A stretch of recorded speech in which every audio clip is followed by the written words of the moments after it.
Welcome to James Plays Games. I'm James, and I play games. Recently, I was able to secure my own PlayStation 4 after years of hoping and wishing and waiting for the price to go down, and not long ago I was able to pick up a game that I had heard a lot of consumer praise about, Life is Strange. In the past, I've been a big fan of episodic gameplay as it divides up an entire game experience into small digestible chunks that allow me to actually care about the characters as people, instead of a bunch of soulless pixels. That's probably because most episodic gameplay allows the player to take a swan dive into the story, making choices that will impact the future, or in this case, the past.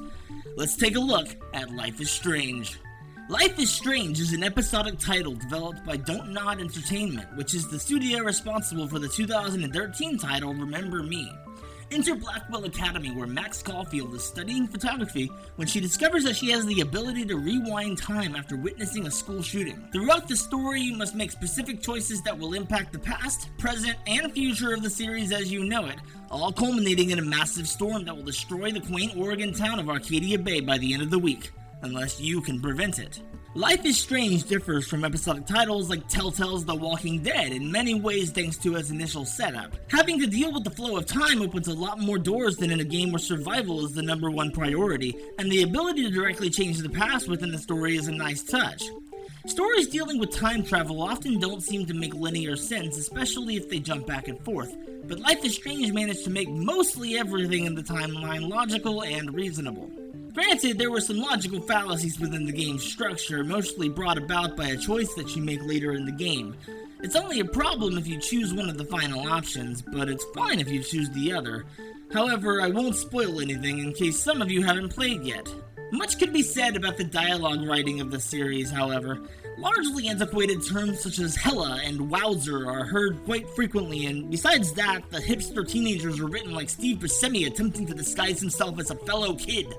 The characters within the game are also given very questionable personalities that are more laughable than anything, and while the art style is very unique and interesting, there are times when it doesn't do any favors. Overall, Life is Strange is a very divisive title, one that has an abundance of flaws, but at least for me has enough that's enjoyable about it that I can look past the flaws and see a very emotional and intellectual story about time travel and how it applies to the life of an 18-year-old girl. Do I enjoy it because of its realism? No! Do I enjoy it because of the dialogue? Absolutely not. I enjoy it because it's a fun, cautionary tale that kept me guessing on how all of the puzzle pieces fit into the broad scheme of things. James Plays Games is part of the Pixelation Network. What game would you like to see me play next? Leave a comment down below and I'll be sure to add it to my list. Until then, let us know what you thought about Life is Strange. What side of the dividing line do you fall on?